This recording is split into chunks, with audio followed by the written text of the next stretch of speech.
បាទសួស្តីបងប្អូនទាំងអស់គ្នាបាទប្រភេទ cruiser យើងចូលមកគ្រឿងទៀតហើយអញ្ចឹងប្រភេទ cruiser នេះកម្លាំងម្សេសវាបាទ 500cc បងប្អូនណាបាទអញ្ចឹងវាមាន model វាមានឈ្មោះថា cruiser 502បងប្អូនណាបាទហើយឆ្នាំផលិត019បាទម៉ូតូផែនស្អាតហើយតម្លៃធូររាងកាយបងប្អូនបាទហើយ brand Benelli បាទបោះអ៊ីតាលីបាទវាប្រភេទ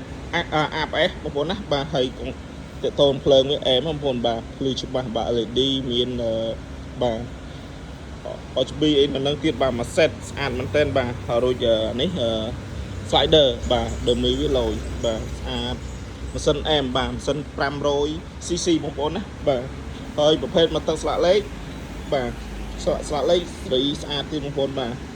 2022បាទហើយទៅកែបវាយើងជិះបាន2នាក់មកស្រួលបាទមកអែមហើយស៊ីម៉ាំងអែមបងប្អូនបាទស៊ីម៉ាំង original បាទកប់សេរីបាទហើយវាមានទៅតងអីក្រង់វាបងប្អូនអាចមើលបានបាទអែមបងប្អូនបាទអីក្រង់វាបាទ digital វាមានផាំងសិនប្រើច្រើនបាទនេះមានប៊ីតុងម៉ូតវាបាទអញ្ចឹងបងប្អូនណែស្រឡាញ់បងប្អូនអាចចេញមកមើលបានបាទហើយទៅតងតម្លៃបងប្អូនចាំមើលខិតសិនខ្ញុំសេបាទតម្លៃធូរបងប្អូនបាទ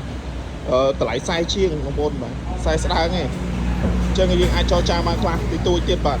អញ្ចឹងបងប្អូនដែលស្រឡាញ់ប្រភេទ cruiser បងប្អូនអាចចេញមកមើលបានបាទហើយបងប្អូនស្ដាប់សំឡេងណាកាយបងប្អូនអើយបាទជីកាយមែនតែនបាទខប់មកនេះ